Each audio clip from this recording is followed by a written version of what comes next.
biggest port in the Middle East and North Africa, which happened as well.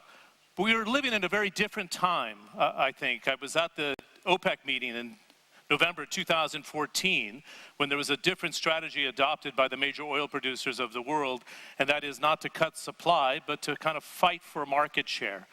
And I think because of that, it's more important than ever to have greater female participation in the workforce. If oil is going to average $50 to $60 for the next 4 or 5 years, after having averaged $100 a barrel for the previous 4 to 5 years, a new era requires greater participation from all members of society. We heard excellent participation this morning, and I give my thanks to those who have organized this fantastic forum, from the ministers here to Christine Lagarde's insights on what needs to happen in the developing and developed world. You couldn't ask for more excellent debate and dialogue to advance this society. It's amazing that I sat on the stage today and think that there's 8 ministers in the UAE that are women. It's extraordinary, but we can't forget the trailblazers, I think, as well. If you look at any list of the leading Arab women, no matter which publication you look at the top of that list is Sheikha Lubna Al-Qasimi, who's done phenomenal work in many different ministerial posts, and I've had the honor to interview her many times. And a funny story of seeing Rima Hashmi, the Minister of State, at the World Economic Forum just a few years ago, when she was presenting the credentials of the Expo 2020 and about to give birth for another time. So running around the world, making the presentation for Expo 2020, and making it look very simple, although being 6 months pregnant at the time. 2 complete champions, which I think have ushered in the way for people like Dr. Amal Al-Kubaisi and the other 7 ministers that sit on the cabinet today. So let's give them a warm round of applause for being trailblazers and His Highness seeing that foresight to make it happen. We're going to have 50 minutes to have this discussion on voices from the Gulf. We have 2 women and 1 man, and I'm very proud to say it's nice to be in the minority for once. Right? It's usually a male-dominated speaking circuit, if you will. I've been involved in the World Economic Forum for about a part of 20 years, and we always say we need more female participation. We don't have to worry about it here at the Global Women's Forum in Dubai at all. Let's give a warm welcome to our different guests that are going to be joining us here. First, let me introduce Her Excellency, the Ambassador to Spain, Dr. Hissa Al-Otaiba, originally from Abu Dhabi, representing the country in Spain and the Holy See. Dr. Basma Omer is the Chief Executive Officer of a center which I'm going to let her pronounce so I don't completely destroy it with my pronunciation, but she of course is also the chairwoman of the Jeddah Chamber of Commerce for Industry and Trade. A nice warm welcome for her. Ambassador. Dr. Basma here. Thanks very much. And Ahmed Ahmukhani, the chairperson of SASLO, the Legal Training Center. He has had years of experience in diplomacy and is going to share some very interesting insights into female participation throughout the region. Nice warm welcome to you as well. Thank you. Good to see you. Your seat's right there. Thank you very much. We have trying to make this as interactive as possible. We have a selection of slides, some photos from somebody's experience as a diplomat, also at the United Nations. We also have some factual slides I think I'm going to intersperse in our 45 to 50 minutes that we have together. But before I sit down and take a seat, I think it's really important to make sure I can see the microphones. I see one there, I see probably one here in the center, and then one on this side. Please participate. I'm going to at least allow 15 minutes at the end to pepper this distinguished panel with questions as well. So I welcome the questions from the floor. We'll get through the first 30 minutes or so with my questions. They won't be too difficult, I don't think. You can always throw a water bottle at me if you don't like those questions. That's what I always say, right?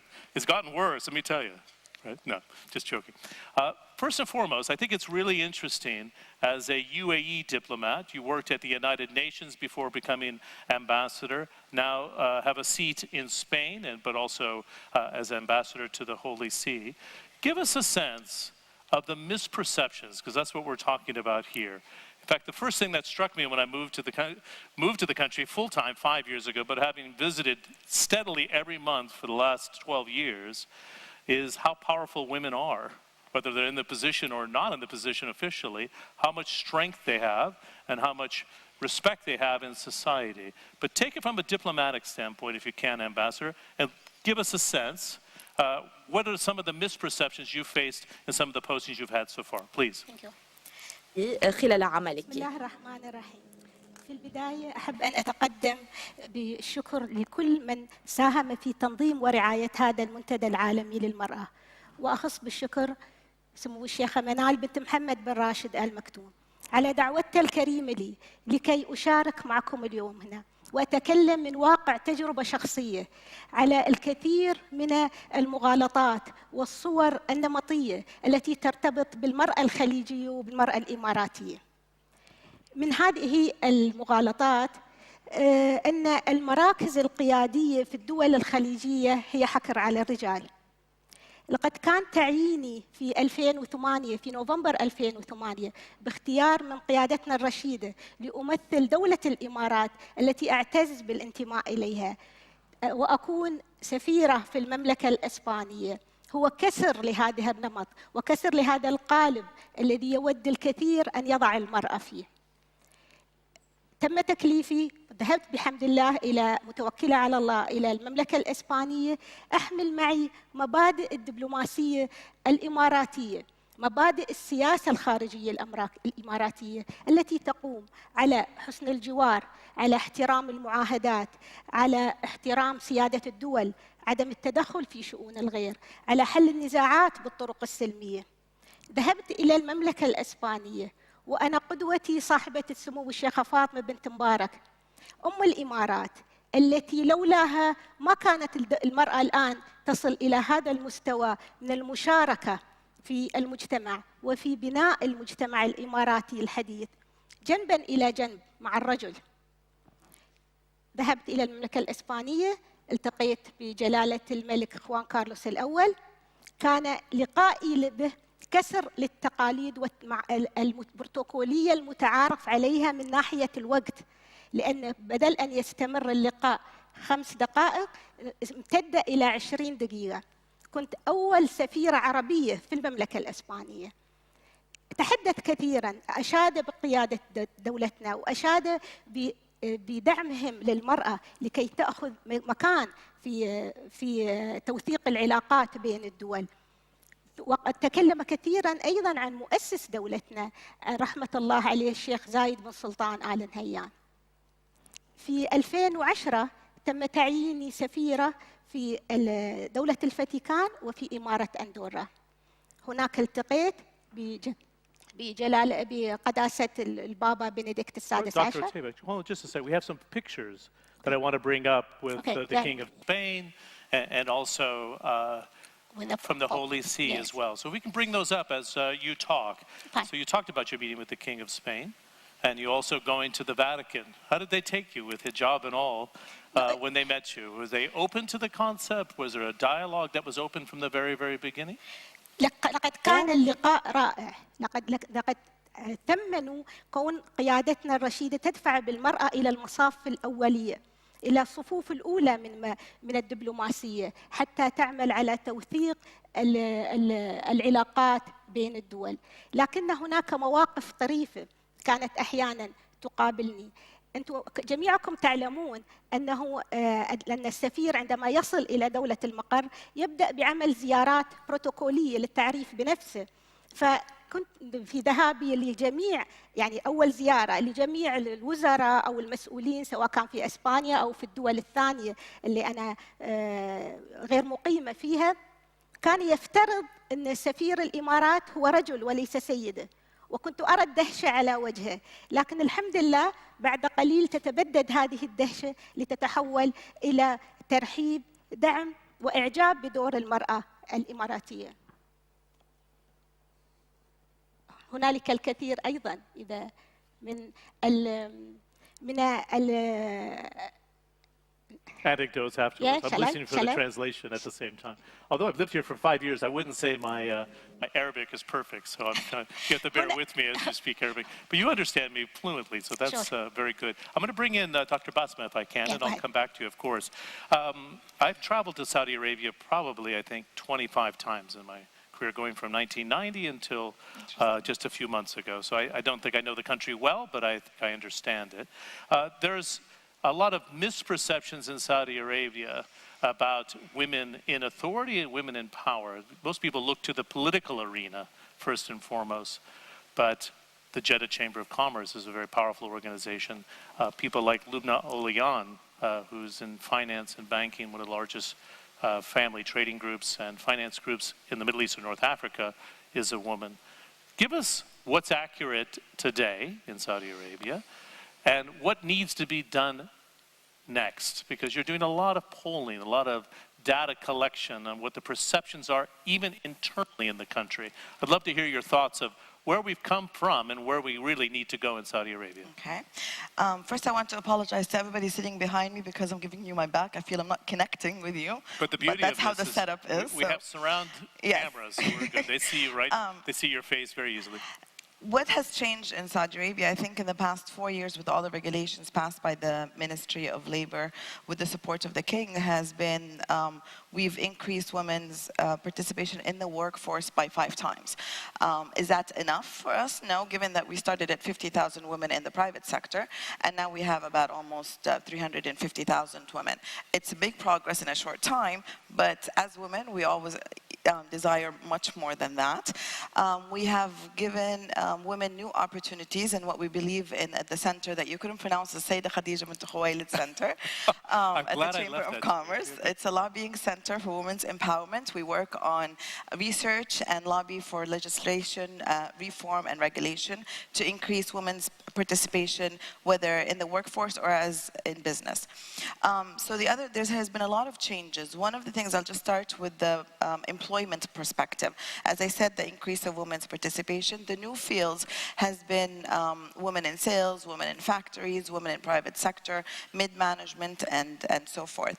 Our interest and our concern is we don't want to just open opportunities for women in the low-level skills, but that was a good start to get people's perception of seeing women outside the typical environment of hospitals or education sector, and start seeing them in malls, start seeing them interact in a mixed environment. So that was really transformational from that sense.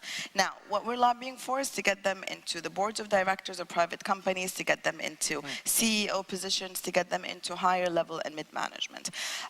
We were able to change the law in the Ministry of Trade, allowing women to actually become board members in IPO companies, private companies, and family-owned companies, which was sad because women were not registered officially as board members in her own father's or family-owned business. And Saudi is based a lot on family-owned businesses. When we come to more of the leadership positions, we have a vice mayor in Jeddah, who's a female. We have a deputy in education that was previously also a woman in the education sector. We have the president of the Girl Scouts as a woman who just initiated this after 30 years of not having Girl Scouts. We have now 30 women in the Shura Council, which is I think the highest third representation in the world when it comes to that level. We are still aiming for women in the ministry cabinet, and we congratulate Al-Imarat for the latest appointments of the 8 women. We wish them all the luck. So there is still a lot that we want to achieve. Now, to do that, we needed to actually do research, because when you introduce change in any country, you'll find resistance. And when we sit with the decision makers, they say, but we're not ready, the society is not ready, slow down on this, we'll do this for you. And so we needed to come in more empowered ourselves. And the only way to do that actually is to do research and get statistics to know, is society ready or not, or is it just your perception and my perception and we don't have any facts? So we do national polls and national studies. And one of the interesting things that we've asked is, are you ready for women to be a female minister? 54% said yes. Are you ready for women driving? 50% said yes. Are you okay with your wife or daughter working in an environment that would require dealing with male colleagues or male customers? Another 52% said yes. So you could tell that society is somewhat in the middle between accepting and having late acceptance. So you kind of need to lead, and then slowly people will follow in this perception. So this is just a glimpse of the things that are happening. Yeah, and there's plenty to pick up on the follow-up for both of you on that. I want to bring up that first slide because you talked about women in the labor force. I want to just bring up a slide of the Gulf countries, if you will, and who's leading that charge and the penetration both in Oman and Saudi Arabia. If we can bring up that first slide of labor participation in the region, it gives us a really clear insight. First and foremost is Qatar at 51%. That slide's a little bit small in terms of size, so I'm going to read them all. The UAE at 47%, Kuwait at 44%, Oman at 29%, and Saudi Arabia at 20%. Credit to Dr. Basma, she said that that number for Saudi Arabia might even be a little bit high. It's less than... It's about 15 to 16%. 15 to 16%. But we have challenges because, I mean, there is still the challenges that everybody faces around the world, which is the career balance. But we also have in Saudi more infrastructure balance, which is support that we need to give. First of all, transportation. Second of all, more daycare centers available for women and different job opportunities. Usually people think when we are lobbying for women's empowerment, we want everybody to lead a high-paced career that requires long working hours. Actually, at the center, what we believe in is to provide women with the opportunity. It's up to her to choose what fits her needs and lifestyle at the time. If her kids are young, she wants to work from home, she wants to work part-time, she wants a high-paced career. Our role is just to open all the doors for her, but it's not my role to say, you know, you're a woman, just sit at home. And actually, you just remind me, that was one of the questions we asked to show perception. A lot of people that are lobbying from the other side of saying, women should work, great, let's just sit her home and she can, you know, cook food or tailor clothes and just keep her home because they don't want the mixing or they want her to leave home. And we understand that women's role is very important at home. We're not, you know, decreasing in any way. So we asked society in this poll, and it was a national poll, about 3,000 people, do you think if women worked from home, that would increase women's participation in national development? And 83% said yes, it's an amazing idea. Yeah, women should work at home. We asked the women themselves, would you prefer working from home or would you prefer working part-time? Okay, only 32% said they want to work from home. Okay, 78% said no, we want to work part-time, because that to her is her own balance. She goes, she sees people, she learns from them, she gets exposed, and she goes back home and deals with her responsibility. Interesting. You could also make the argument, which I can see with my own spouse, that you're always working. We're always working. Yeah.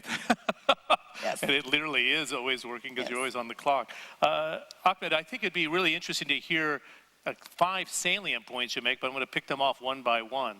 From a male perspective, and this is one of the points that was brought up in our previous conversation before coming on stage, that the legislation written in the broader Middle East and North Africa was done by men. And now that we kind of go in and we bring more women into the workforce and more women into legislatures throughout the region, that it needs a female's eyes. Give us what you're thinking here when it comes to knowledge and the legislation that needs to be reworked. Even Christine Lagarde mentioned it in her comments today.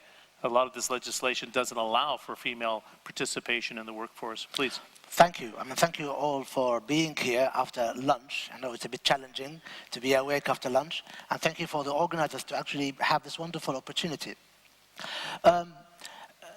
You know, as I mentioned, you could actually be sympathetic with women and advocate women's rights, but you can never think like a woman. You can never be a woman. I mean, as a man, you are a man. We're so black and white. Yeah, Thank God we have women around. And you see, I'll give you a very simple example. I was working on a piece of legislation regarding domestic violence in Oman. And the usual law is that if a woman or any person claims that he or she has been hurt, they have to bring evidence that they were hurt. That's mainly because the law was written by men who thought that, this kind of situations will always occur outside the house, outside home. If situation occurs within the house, then it's normal for a man to beat up his wife or be nasty to her or something like this. And they say, well, let's look at the law, and the law says she has to provide evidence. So our advocacy was, why not change the law? So have the woman the burden of proof, not on women to prove that she was harmed, but the burden of proof should be shifted to men to prove that they did not cause the harm. Because in the domestic situation, the relationship is so fragile between the woman and the man, or the husband and the wife, and she would not have sufficient witnesses or evidence to actually prove her case. And that's one example of how law should be seen by feminists as well as masculine perspective. Another example is when we were looking at labor laws.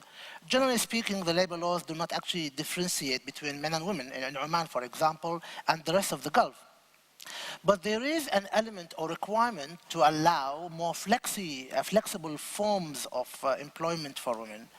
And men would never think about it. They think it's a luxury because they are men, they can go out, they can do whatever. They don't have to worry about looking after the children or doing whatever a woman is expected, unfortunately, to do.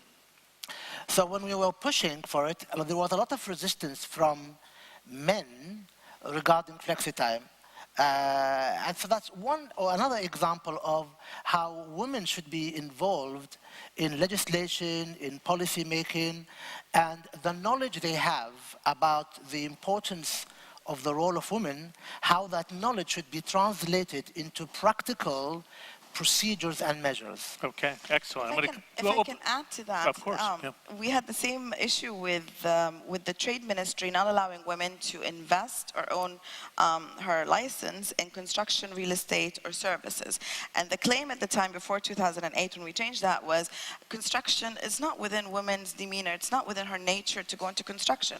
And we literally had to argue for 2 years that perception that she's going to invest her money. She's not actually going to go down and construct the building. She's going to hire people, just like a man would invest in construction. Has nothing to do with his physical ability. We're not asking her to work. So it took us 2 years, and finally they removed that, and she's allowed now to work with, to have business in any field. So you do have to have both perceptions when you are with viewpoints. Good. I'm going to present a question to Dr. Otaiba, and I would actually like for you to bring up the slide on, in Dubai, the tertiary education that women are going into today. Now that the barriers have been knocked down, primarily because of the work of the leadership here, I talked about the first generation of ministers that have come in. We now see a second generation that have come in. Tell me about the collaboration at the government level to see men as your partners in pushing forward change. And then this is an interesting point because you don't want to alienate them because they're in leadership in many positions, but you want to bring them along and say, let's go on this road together to advance the cause of women in the region. I think it's a fair point. اسمح لي أن أجيب من الناحية الدبلوماسية أو من النواحي التي أنا واجهتها. لدينا مصطلح في الدبلوماسية يسمى الدبلوماسية الشعبية، وهي أن أنا كسفيرة أتواصل مع المواطن الأسباني نفسه، طبعا بجانب تواصلي مع المسؤولين والوزراء. هذه النوع من الأسئلة كنت أواجهها لما أقوم بتقديم أي محاضرة أو أي تواصل، سواء كان ذلك في مدرسة، في مركز أبحاث، في جامعة. يعني تنهمر علي الأسئلة: هل المرأة الإماراتية تعمل؟ هل لها حق في المشاركة السياسية؟ هل هي موجودة في البرلمان؟ هل هي تشكل نسبة من القوى العاملة على مستوى الدولة؟ طبعا هذا يدل على أنهم ما هم متصورينه، وناتج من ايش؟ من بعض اجهزه الاعلام التي تكرر صوره معينه للمراه. فطبعا انا اجاوبهم على طول الحمد لله بتوفيق من الله ان المراه الاماراتيه وصل نسبتها 66% من القوى العامله في الوزارات الاتحاديه، 33% من المراه في مراكز قياديه. المراه الاماراتيه موجوده في السلطه التشريعيه، في السلطه التنفيذيه، في السلطه القضائيه. المراه الإماراتية هي الوزيرة، وهي دبلوماسية، وهي القاضية، يعني المرأة الإماراتية موجودة في البرلمان. لدينا 9 سيدات وترأس البرلمان، واليوم شفت الدكتورة أمل ترأس المجلس الوطني الاتحادي، لدينا امرأة. فالتصور اللي عندهم المرأة الإماراتية موجودة في سوق العمل، مثل ما تفضلتي بعد في السعودية نفس الموضوع. لدينا مجلس سيدات الأعمال في ما يزيد على 12,000 سيدة، لديهم 11,000 مشروع استثماري بما حجمه 12 مليار ونص درهم. فإذا المرأة الإماراتية متوفرة. الشيء الطبيعي أن بالدعم الذي تلاقيه المرأة الإماراتية من قيادتنا الآن نراها في الصفوف الأولى، ونرى لدينا 8 وزيرات، كل هذا يبعث على الارتياح، وكل هذا يساعد عندما أبدأ في الحديث عن المرأة الإماراتية، وهذا يعم المرأة الخليجية أيضا بالنسبة للمواطن الأسباني. فيعني هو التصور عندهم مسبق أن المرأة موجودة في البيت وأن هذا فقط، إن علاقتها بالبيت واهتمامها بالبيت أصلا يجب أن لا ينقص من دورها في المجتمع، بل العكس. تربية الأجيال هذا نتيجتهم، الأجيال اللي ربتهم المرأة هي التي أنتجت سيدات ورجال الآن يقومون ببناء المجتمع الإماراتي. Great. John, if I brought you- to bring that slide up because this is a Dubai survey, but it looks at tertiary education of students today in this emirate. So you can see a third are going into business, and I'll come to you on this, Ahmed, if I can. About 20%, 19% go into foundations, and 13% into media, and then humanities. And then we have IT, law, health and medicine, education. What do you take of this survey? In the third of all women going to university in the UAE today are following for business. It's in the DNA, it seems like, Ahmed. Well, before I actually answer your question, I just wanted to actually, comment perhaps on what Her Excellency has said. And my comment perhaps comes from the last statement His Highness Sheikh Abdullah mentioned about how we look at women. The thing which I would like people to go out with the message, as he said, when we empower women, it is not because we are gracious. It's because they deserve it, okay? It is their right, an animal right to be given their rightful position. And we should respect them, and that's why this opportunity that was provided for UAE women, or actually quite few of the Gulf countries, women in the Gulf countries have been provided with opportunities. But it requires women to take charge of themselves, to assert themselves, and do for themselves what they should be doing. And that links me to the point raised here by John. Women realized that business provides them with that opportunity for self-assertion. They are independent. They can become more independent by being entrepreneurs. They can actually contribute to the economy. They can provide sustenance to their family. They can leave their own footprints. And that's why there is a lot of emphasis across the Gulf countries on women applying more and more for business and media studies, because these are opportunities for them which in a way also do not confront with the norms. We need now women in the Gulf, if I may say so, to challenge the norms. It's only when they challenge the norms and prove themselves that they can actually push the boundaries further and further. See, I work in media. I'm going to come on you to follow up with you, Dr. Basma, in just a second. I work in media, which is gender agnostic, if you will. I've always worked for women. I've been in this business for 30 years, this year, in fact. And it's completely normal to have a female CEO, a female leader of a program team, a female leader of a newsroom. And I see media is coming up on that polling. It hasn't busted through. I wanted to ask you a specific question before you pick up on Ahmed's statement there. In Saudi Arabia today, where are, after institutions like KAUST, King Abdullah University for Science and Technology, are we seeing women going more into the sciences? Do we see them leaning towards business? Where are they leaning towards for the next generation of leadership? Because if I go through the top 100 of Arabian business leaders in the Middle East and North Africa, and you go to Saudi Arabia, construction, healthcare, finance, media's in that mix. But what's the next generation of women? What are they leaning towards now, would you suggest, in Saudi Arabia? I'll pick up on that. I just need to pick up on this before, which is, yes, we run a lobbying center and we empower women, but there's one thing I always caution against when people are trying to empower, that we don't impose ourselves and our views on women, because I still believe we need to respect women's wishes to be a stay-at-home mother and be a full-time stay-at-home mother and not want to have neither a part-time career or nothing. So we need to respect that, because I was a stay-at-home mom when my children were young, and that was a decision I made. And I was living in the States at that time. So I remember the looks people gave me when they knew I was educated, yet I chose to be at home and a stay-at-home mom. And there's some type of looking down upon women that choose to be a stay-at-home mom. And I never want the Middle East or any other nation to go through that feeling of a woman not being proud enough to say, I'm a stay-at-home mom, and I'm fine with that. And we need to respect that that is her wish. So part of empowering women is actually, again, giving her the choices, but not pushing her toward one choice and to leave the house. If she's happy, she's fine, financially stable, she's content within, and wants to give her full time, I think we need to respect that. Now, going back to the question you asked, I don't have statistics to where women are going and which majors. I know that we have pioneering women in science. We have Dr. Ghada Al-Mutairi. She heads the Center of Nanotechnology in the United States.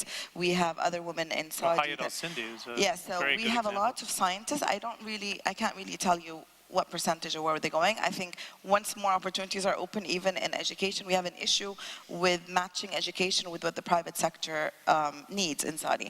And that goes for both men and women. So we're still trying to fix that part. I think the more opportunities of nice majors opens, the more women will go into it, and then we can statistically see the increase. But at this point, I don't have Good. Quick follow-up, and this is for also the ambassador, but I'll start with Basma. Just because of time, I'm very conscious, so let's keep our answers very tight. You've done all very good jobs so far. What influence will the Deputy Crown Prince, as a young, rising leader, working with the Crown Prince today, and of course, His Highness King Salman, having an identifiable force, if you will, a younger force, which they didn't have in the past? It was older leaders in Saudi Arabia. What sort of influence will this have on women, do you think? The ability for women to drive in Saudi Arabia, the ability for women to want to go to university and come out and do something with that degree? I think in the past, we've had government support for a long time, and in the past 10 years, I think I'm asking a different question, though. It's a younger leadership. They're still going. I mean, the younger and the older are still aligned in that, but with the obstacles we have are more social resistance, and so how slow or fast do you bring in change? So I don't think it differs really from the older generation or the younger generation. I don't see a tangible difference that I'm feeling that's different. They're all supportive of women's empowerment from that sense. Good. It's interesting. I mentioned the ranking of Sheikh Lubna Al-Qasimi, Ambassador. If you look at any of the surveys, that she ranks always in the top 5, if not at the very top. Rima Hashmi ranking 5 in the latest survey that I'm looking at here. But what Dr. Amal Qubaisi said today, I thought was really touching.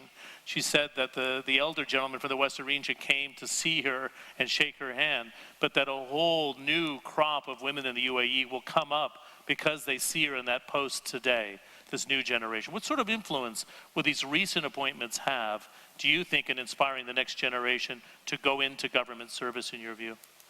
أنا أنها متأكدة مصدر أن الدعم إلهام. التي تلاقيه المرأة الإماراتية بتوفيق من الله ومن قيادتنا الرشيدة، هذا جعلها قدوة للعالم ككل، ليس للمرأة الإماراتية فحسب، بل المرأة الخليجية والمرأة على مستوى العالم، لأن هذه الأجيال الشابة التي نراها، وهذه في جميع المجالات، لا نتكلم فقط عن التشكيل الوزاري الذي يبعث لنا بالفخر، لأن هناك سيدات هما كل واحدة منهن تمثل قدوة لنا، وأنا متأكدة أيضا هناك قد يكون هناك سيدات لم يلقى عليهم الضوء، ولكنهم في أماكنهم في مراكز عملهم هم بالنسبة لنا قدوة نفخر بها.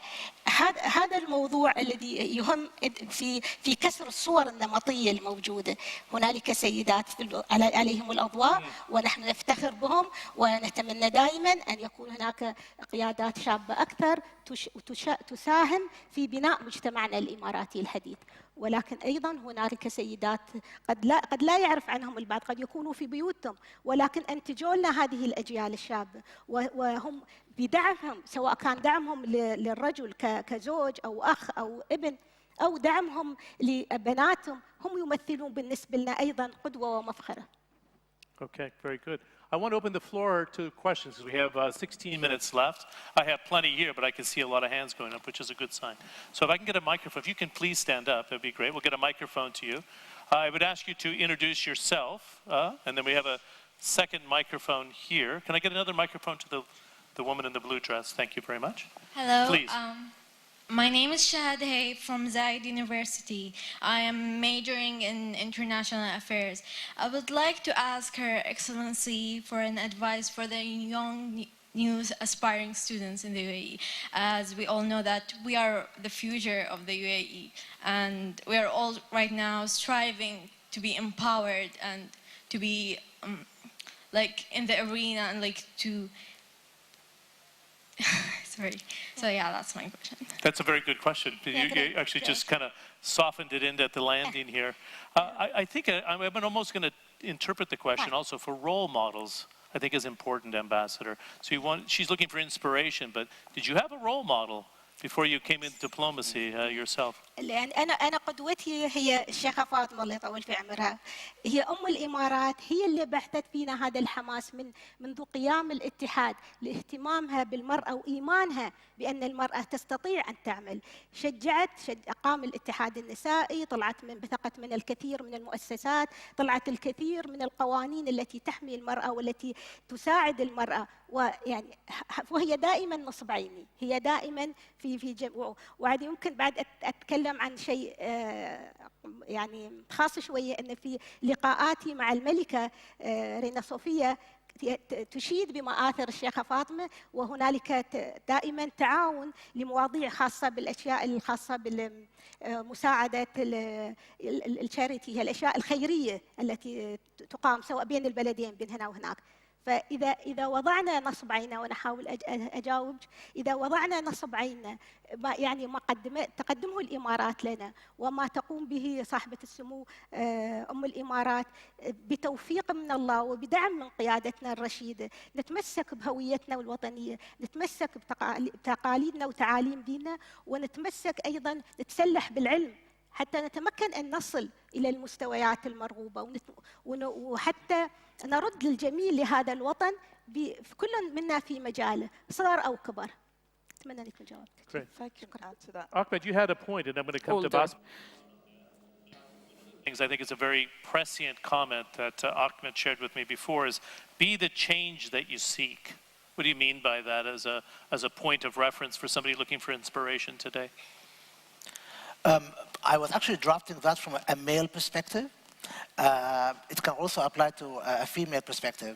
If I'm actually speaking about women and advancing women, I should actually make sure that I, for example, provide through my daily interaction an opportunity for women, believe in women, push them, make sure. So for example, in my lectures and my training exercises, I always make sure that the working groups have equivalence between men and women, boys and girls. For women or girls, generally speaking, what I meant is that if they want to be a leader, an ambassador like Her Excellency, they should really understand what made her that way and seek to empower themselves. Do not wait for people to provide you with education, for example, or with an opportunity. You really have to chart a career for yourself and step by step go about it. Great. Basma, had a comment as well for this? Yeah, regarding the role model, I think for the future generation, we are very keen on having them understand our Islamic role models, because we find a lot of our answers to the questions we have in our Islamic role models. It's how you look at those characters. So for example, Sayyidah Khadija bint Khuwailid is our role model. So when we look at it from a business perspective, she was Prophet Muhammad, peace be upon him's first wife. She was an entrepreneur at the time. So if you look at it, she started in Mecca in a small area, and then she expanded internationally. How many women here have actually gone beyond the borders of their country? So she is a role model in that sense. The way she recruited Prophet Muhammad, peace be upon him, she used word of mouth, something similar to what would be called social media today, LinkedIn, something of that sort.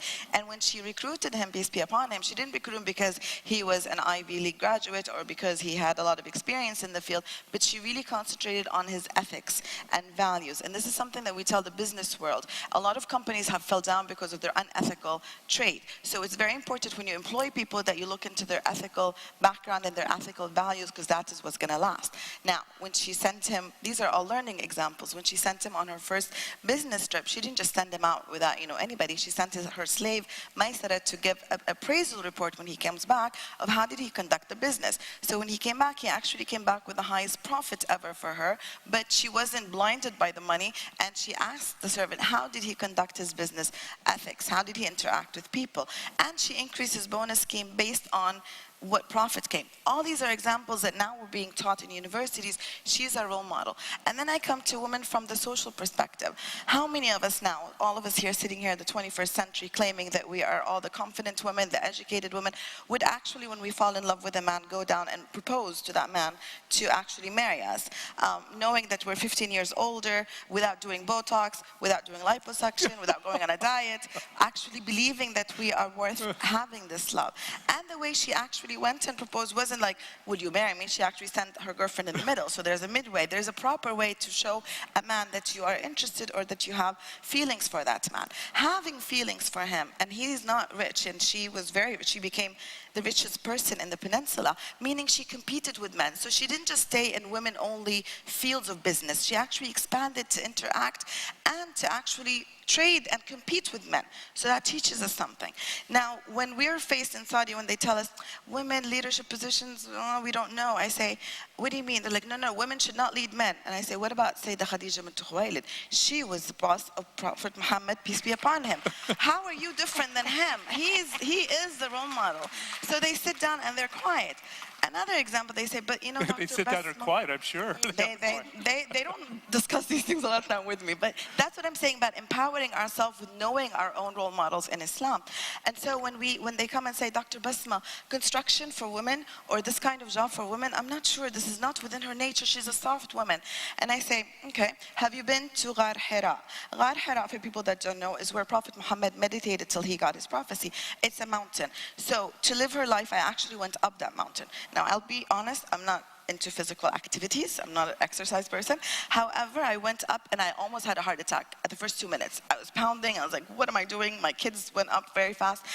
And I realized as I walking up, it's like, how did she do it? She was 60 years old at the time. Every day she'd actually walk up that mountain to give him food, to make sure he's okay, without nagging. If my husband left me with 7 kids, okay, and a business to run, and went up to meditate somewhere where he doesn't know what's happening, I'd be screaming at him, getting him back down to work and take care of my kids. So she had that support for a man, okay? She took care of the kids. She balanced between, she knew exactly how to deal with men and how to put that, limit of how do you deal. So she is the true role model for us. And that's why and there's a lot of women like that in Islam, but we would like to take that. One more thing for women that are widowed, women that are divorced, single moms, she's also an example because a lot of people don't know that Sayyidah Khadija bint Khuwailid was actually widowed twice before she married Prophet Muhammad.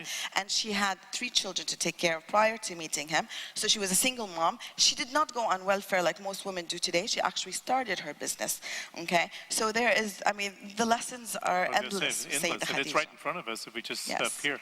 Thank you very much. We have a question, please, if you can stand up. And before you start, we have a question here with the microphone and one back there. If I can get the other microphones, please, to this. We'll get other microphones. Here, one in the back for time. Thank you.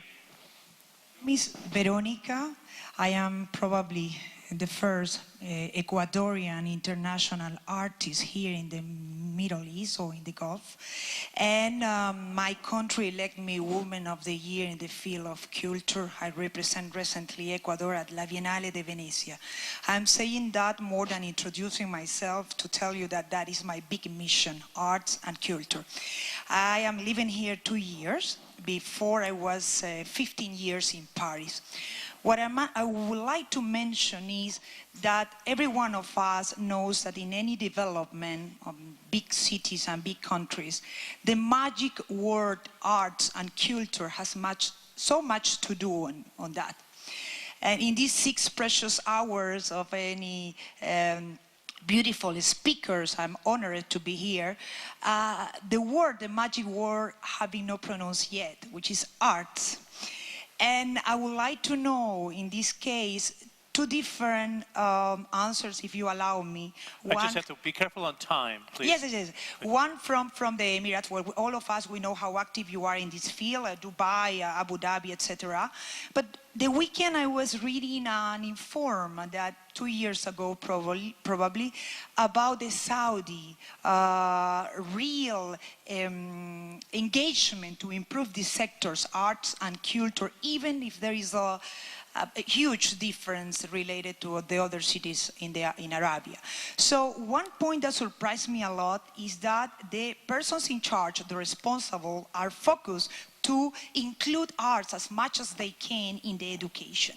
The point that surprised me is that it seems that before men were not allowed to study arts as women. So now, 2 years ago, this informed. Now, I would like to hear what is the update situation. Are you including men? Are you trying? Because it's a great way to run in the development wish, arts and culture, and this is part of any. Art is not just about economic, it's not just a business, but in Paris or any other city have been a huge instrument to make ourselves really grow up. Yeah, it's a great point. We almost have a revolution taking place in Abu Dhabi, as you know, Your Excellency, with the art scene with the Louvre and the Sheikh Zayed Museum and the Guggenheim to follow. We've seen what Dubai has done in art. I've seen what's happening in Jeddah as well. Is it being encouraged for men? Because it's usually kind of not the first port of call. In fact, when I went into media, even the Greek family, they were like, are you crazy? You're supposed to be a businessman. What's happening in Saudi Arabia? Some of our greatest artists in Saudi Arabia actually are men. Women are the ones being introduced into it as official, having galleries for women artists. So this is actually the new part.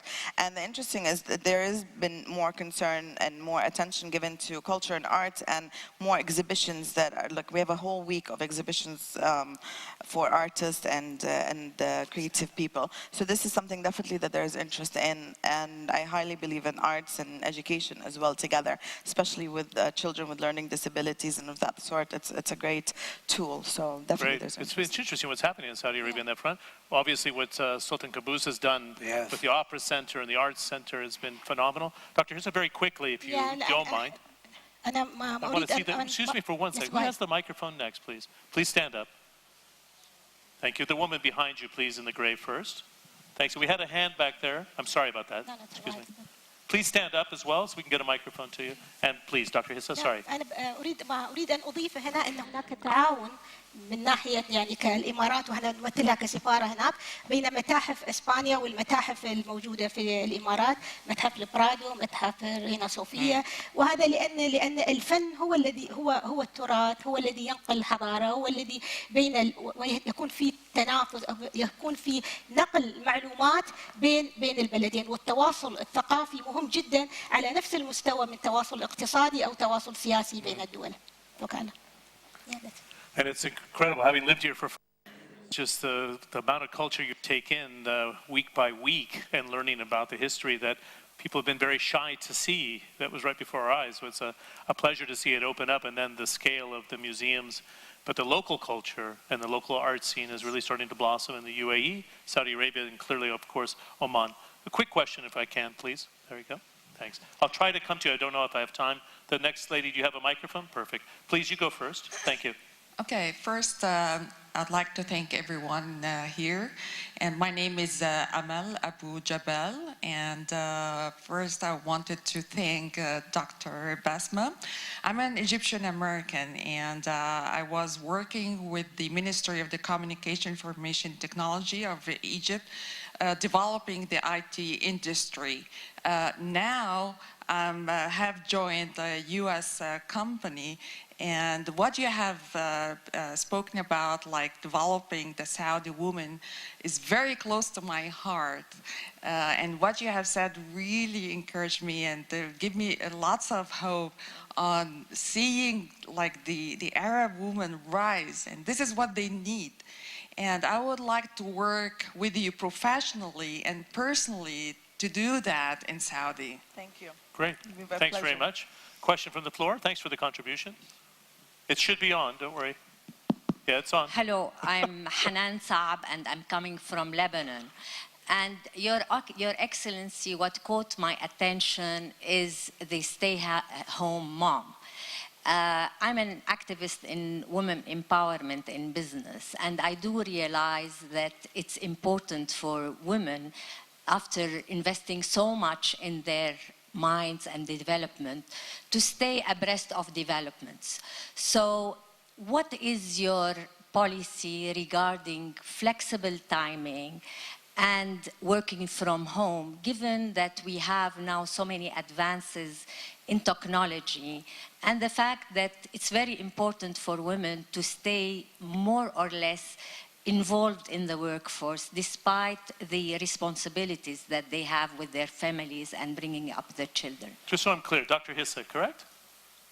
I mean, both. Okay, perfect. We have to be careful on time because we're almost out of time. Please, once you start. يعني ان عمل المراه لا يلغي دورها كأم، فهي ممكن اذا حبت ان تعمل من البيت مثل ما اقترحت السيده الان، فممكن ان تعمل من البيت بوجود وسائل الان التكنولوجيا، بوجود الانترنت، بوجود تستطيع حتى ان تبدا نشاطها التجاري من البيت. ولكن هذا لا يعني أنها إذا خرجت إلى العمل فهذا سيؤثر على عملها الرئيسي واهتمامها ببيتها واهتمامها بأطفالها. هي ممكن أن توازن بين الثنتين، يعني لا نستطيع أن نقول أن إذا عملت فإنها ستهمل بيتها أو العكس. يجب أن يكون هناك نوع من المعادلة التي تضمن أنها حتى لا تضيع الأجيال التي هي أملنا للمستقبل. Great. It's interesting though because generations. was saying this before, we can't dictate it, and Basma, you were saying the same. How do we allow that work-life balance to make sure we have that participation and the creativity that a woman offers in the probably less black and white world while still advancing the region and getting as much as we can productivity-wise from a That's $1 million answer that you're asking. It's not easy. Globally, people are having issues now, even men, I think, with balancing. I mean, now with the technology, I mean, you're working till 12 o'clock in bed, you're doing emails. It's becoming even more difficult and difficult. My point was that if she decides to stay at home, whether she wants to get educated at home, whether she wants to do volunteer work, whatever it is that she wants to do, we just need to give her that respect, that it's okay to do that and make that decision, and to balance whatever that she wants her lifestyle to be. If she decides to go outside and work, okay, and not work from home or, just be a stay-at-home mother, is that we need to provide her the infrastructure to help her balance. So that means, for our situation, that would mean transportation, daycare, regulations for flexible hours, working from home part of the week, and all the part-time jobs. All these things are things that, from a regulatory point of view, we need to provide as a supportive infrastructure for her to be able to balance.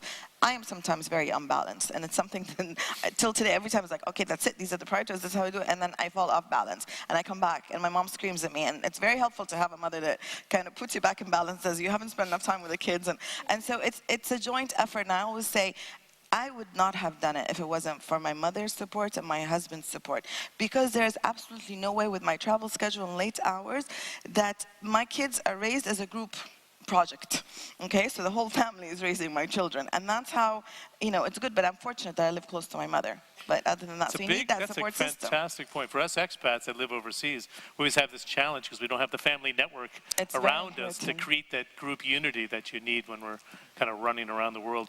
The red light's flashing, but I got to give Dr. Ahmed the last point. Okay, I have to say a funny story, but you can. We'll let you finish it up. If we have time, it's okay. Yeah, perfect. Thank you. Very quickly, I would just, if I say one sentence about something which I like people to go home with. The biological function of a woman should not be a barrier to her social and economic role. We should always try to make her delivery of the biological function as easy as possible in order for her to deliver her social and economic role. Yes, the framework for it. The framework. Okay. And thank great you. point. For that purposes, governments in the Gulf, and I know in Oman, we have, for example, allowed kind of more flexible licensing requirements for women to establish businesses and work from home. So they don't have to actually have an office or rent or something like this. And there are, of course, part-time, flexi-time, and so forth. They need to have the infrastructure, as in the Emirates, which is really leading the Gulf in terms of the daycare centers are part of the formal education system. That's the greatest, in some research shown recently, one of the greatest empowerment tools for women to really partake in all of the social and economic development. Excellent points. Dr. Basma, final thought, because we have to wrap, I'm over time. 30 seconds on your story, please. I was going to take more than that, but I don't want to walk away without giving you that. Just the thing with the balance, again, women have the guilt thing that kind of burns us inside. You know, you're guilty if the kid, you know, went to school, forgot his book or something. And I had a long time balancing groceries and balancing, you know, just daily lives. And one time I was sitting in a meeting, very high level meeting, we're discussing regulations, and my phone kept ringing from the house. And I figured, okay, they have there's a system. You call, if I don't answer, you send a message, and I take care of it with messages. And so they kept on ringing 13 times, so I thought the house must have burned down because, you know, something must be an emergency. So I excused myself, and I'm talking ministry level, very high level meeting, and I walk out, and I was like, what is wrong? And they're like, Madame, there's no onion in the house. And I'm like, what? There's no onion in the house? And automatically in my head, I'm like, oh my God, that means there's no lunch for the kids. My husband's come back. Damn, I didn't get to the grocery shop. I didn't leave money for them to do. The driver is outside. How am I going to? And it became an issue. I'm like, I walked in and I was like, okay, so we say women in leadership positions. I'm sitting with the minister and the vice minister. We're discussing regular. But guess what? At the end, it's my onion that I have to take care of the onion. I bet if it was onion missing in the minister's house, they wouldn't be calling him. They'd be calling his wife. So I felt, although I'm in the top level, I'm still being required to do different work. And this is a different kind of balance that we do. So that's just the story. Good. Final thoughts. That's excellent. It keeps your feet on the ground, whether it's an onion or not, right? I grocery shop now. It happens before I do a live shot. My wife calls you realize you didn't pick up that quart of milk I asked you to pick up. Go ahead. Final thoughts. نعم، لا ما أريد أن أضيف هني بس تحية لهذا المنتدى والقائمين عليه، ولنعمل سويا على إزالة أي صور مغلوطة عن المرأة الإماراتية والمرأة الخليجية في أذهان البعض. شكرا. شكرا. Great. And stereotypes about women. First and foremost, thank you. It's a pleasure. I almost think we became friends over the last 5 days. Emails and calls on the weekends and all this other stuff. Ahmed, it's not easy to be a man on a female's panel, but they did a fantastic job. Without the men, so we thank you for that. You played it very well. Thank you. And I'm sorry I couldn't take all the questions, but we had to squish it together because we have a busy agenda. But thanks to the audience for all the great questions as well. Thank you very, very much. Sit tight. There's a panel to follow. Yeah, thank you very much.